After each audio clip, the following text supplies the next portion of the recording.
पेरियार की मूर्तियों के नीचे जो बातें लिखी हुई है वो आपत्तिजनक है और लोगों की धार्मिक भावनाओं को ठेस पहुंचाती है, इसलिए उन्हें हटाया जाना चाहिए। याचिका को खारिज करते हुए हाईकोर्ट ने कहा कि येरोड वेंकट रामास्वामी पेरियार जो कहते थे उस पर विश्वास रखते थे, इसलिए उनके शब्दों को उनकी मूर्तियों के पेडेस्टल पर लिखवाना गलत नहीं है। पेरियार की मूर्तियों के नीचे लिखा था, ईश्वर नहीं है और ईश्वर बिल्कुल नहीं है।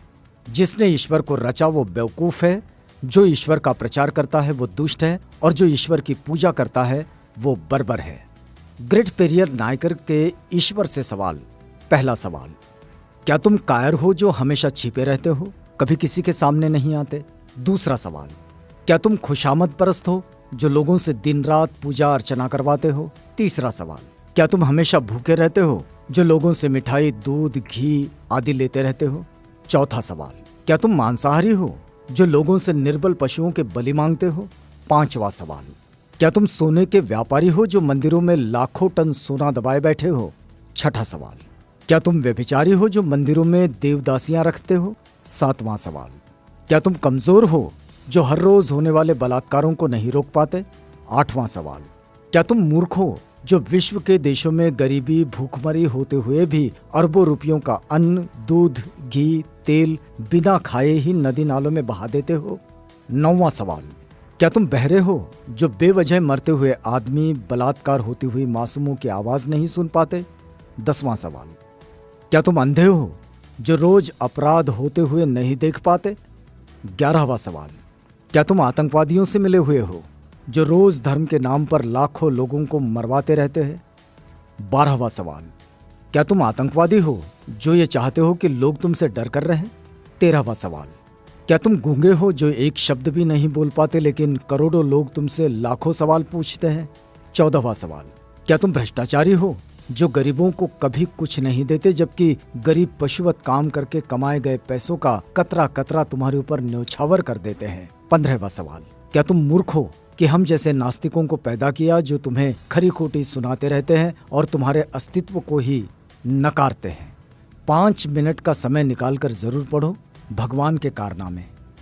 नास्तिक होना कोई आसान नहीं। कोई भी नासमझ इंसान ईश्वर के अस्तित्व को मानकर फ्री हो जाता है, उसके लिए उसे बुद्धि की जरूरत नहीं होती, लेकिन नास्तिक होने के लिए दृढ़ विश्वास और साहस की जरूरत होती है। ऐसी योग्यता उन लोगों के पास होती है जिनके पास प्रखर तर्क बुद्धि होती है। अंधश्रद्धा ऐसा केमिकल है जो इंसान को मूर्ख बनाने में काम आता है।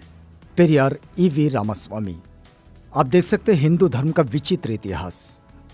पेरियार लिखते हैं, मंदोदरी मेंढकी से पैदा हुई थी, श्रृंगी ऋषि हिरनी से पैदा हुए थे, सीता मटकी से पैदा हुई थी, गणेश अपनी मां के मैल से पैदा हुए थे, हनुमान के पिता पवन कान से पैदा हुए थे, हनुमान का पुत्र मकरध्वज था जो मछली के मुख से पैदा हुआ था, मनु सूर्य के पुत्र थे, उनको छींक आने पर एक लड़का नाक से पैदा हुआ था, राजा दशरथ की 3 रानियों के 4 पुत्र जो फलों की खीर खाने से पैदा हुए थे, सूर्य कर्ण का पिता था। भला सूर्य संतान कैसे पैदा कर सकता है? वो तो आग का गोला है। ब्रह्मा ने तो 4 वर्ण यहां वहां से निकाले, हद है। अछूत का बनाया हुआ चमड़े का ढोल मंदिर में बजाने से मंदिर अपवित्र नहीं होता। अछूत मंदिर में चला जाए तो मंदिर अपवित्र हो जाता है। उन्हें इस बात से कोई मतलब नहीं कि ढोल किस जानवर की चमड़ी से बना है। उनके लिए मरे हुए जानवर की चमड़ी पवित्र है पर जिंदा अछूत अपवित्र। लानत है ऐसे धर्म पर। बुद्धिजीवी प्रकाश डालें, दिमाग की बत्ती जलाओ, अंधविश्वास भगाओ। यदि पूजा पाठ करने से ही बुद्धि और शिक्षा आती तो पंडों की औलादें ही विश्व में वैज्ञानिक, डॉक्टर, इंजीनियर होते।